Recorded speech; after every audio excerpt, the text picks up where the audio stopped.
adalah Bogor itu adalah Pakuan Pajajaran. Artinya pusat kerajaan Sunda itu dulu di Bogor. Dan kenapa pusat kerajaan Sunda di Bogor? Karena Bogor itu tanah yang subur. Dan kemudian di Bogor itu kekuatannya pada gunung. Makanya Gunung Salaka. Ya. Gunung Salaka, kemudian Gunung Halimun kan di situ kan. Kemudian itu makanya oleh pemerintah pusat diputuskan menjadi Taman Nasional Gunung Halimun. Ya. Kenapa Taman Nasional Gunung Halimun diputuskan? Sebagai apa? Penjaga ekosistem Tatar Sunda. Dia menjaga dari bencana banjir, dia menjaga dari bencana longsor, dia menjaga dari bencana kekeringan. Dan di bawah itu adalah pusat energi. Maka lahirlah di situ kan ada pengelolaan energi geotermal, Indonesia Power. Nah, kemudian ada yang lebih hebat dari itu. Apa itu? Kandungan emas. Di situ. Ya Bogor tuh, Iya. yang nambang emas banyak banget. Antam kan di situ. Tetapi leluhur saya itu ngajarin apa? Kampung adat. Kampung adat. Kampung adat. Kampung adat. Orang-orang kampung adat itu adalah orang yang menjaga alam. Dia menjaga gunungnya, hutannya. Maka gunung hutannya itu dia membagi 4 kualifikasi. 1, leuweung tutupan, tidak boleh dijamah oleh manusia. Yang kedua, leuweung titipan, ini juga tidak boleh dijamah. Yang ketiga, leuweung awisan, ini cadangan kalau manusia sudah kurang pangan. Yang keempat, leuweung garapan. Ini baru boleh digarap. Nah, kelompok adat itu hanya di sini, di leuweung garapan. Dia tidak boleh karena ini sakral masuk. Kenapa ini disakralkan? Untuk dijaga ekosistemnya tidak boleh terganggu. Yang terjadi sekarang digarap sampai ketiga-tiganya. Iya, tidak boleh diganggu. Kenapa disakralkan? Karena di situ ada elang Jawa namanya, gitu kan.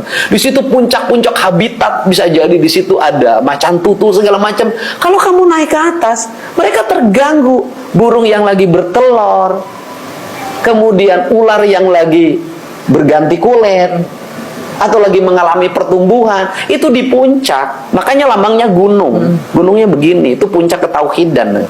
Kalau dalam perspektif sudut pandang agama ya, artinya bahwa kita ini hidup sampai pada puncak. Kalau puncak itu kenapa tauhid? Kalau puncak itu satu, ahad. Kita bersenyawa dengan yang di puncak. Gitu loh, itu kalau pemahaman tauhid ya. Tapi kalau pemahaman alam ada, yang di puncak itu adalah sesuatu kesucian yang harus tidak boleh Anda ganggu. Ada mata air yang jernih. Kang, itu yang buat Anda sedih kemarin. Nah iya, karena itu karena kami sakralkan. Kenapa kami sakralkan? Kok ini berpikirnya hanya duit? Nah kemudian, kan itu tidak mengganggu. Loh, kata siapa? Orang bising. Kemudian di sini ada flying fox, apa tuh namanya kan? Iya, kan iya. Kemudian si hutan di situ dibelah. Nggak boleh, itu sudah kaki taman nasional. Kalau di bawah kita masih hormati, kalau di leuweung garapan nggak ada problem. Tapi jangan masuk ke leuweung titipan. Tapi bahwa ada nilai ekonominya di situ, bagaimana menjelaskannya? Pertanyaan saya adalah, nilai ekonomi apakah harus mengganggu nilai ekologi? Oke. Pertama, pertanyaannya adalah kalau ekologi terganggu, apakah ekonomi akan tumbuh? Ya. Tidak. Malah justru akan merusak. Tetapi kalau ekologi dijaga, maka ekonomi akan tumbuh. Dan kita membangun hanya bukan buat diri kita. Ada masa depan yang harus dijaga. Anak cucu kita. Anda bayangin aja.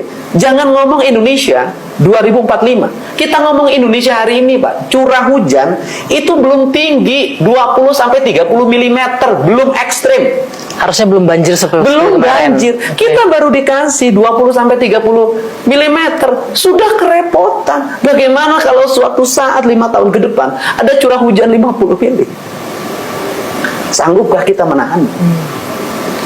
Kesombongan kita tentang ekonomi, kesombongan kita tentang fiskal yang dimiliki, mampukah kita merecovery? Tidak. Jadi ekologi tetap harus yang Pertanyaannya utama, ya? adalah, misalnya dari satu KSO yang diberikan oleh perhutani, bukan perhutani, oleh VTPN untuk kegiatan pariwisata dengan luas areal 23 hektar, berapa pendapatan yang didapat oleh mereka, oleh penyelenggara kegiatan?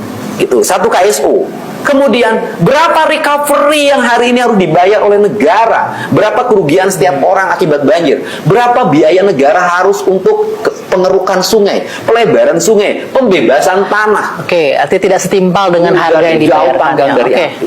baik Kang. Itu kita bicara Jadi kalau soal- ngomong nangis, saya nangis. Jadi bukan, ini urusan jiwa dan urusan tanggung jawab. Kenapa? Saya gubernur Jawa Barat. Artinya bahwa saya punya tanggung jawab terhadap seluruh ekologi yang ada di Jawa Barat. Memimpin itu bukan hanya memimpin manusia. Memimpin itu memimpin yang bukan manusia. Bakteri kita pimpin, virus kita pimpin, mikroorganisme kita pimpin. Kenapa? Karena manusia tidak bisa berdiri sendiri.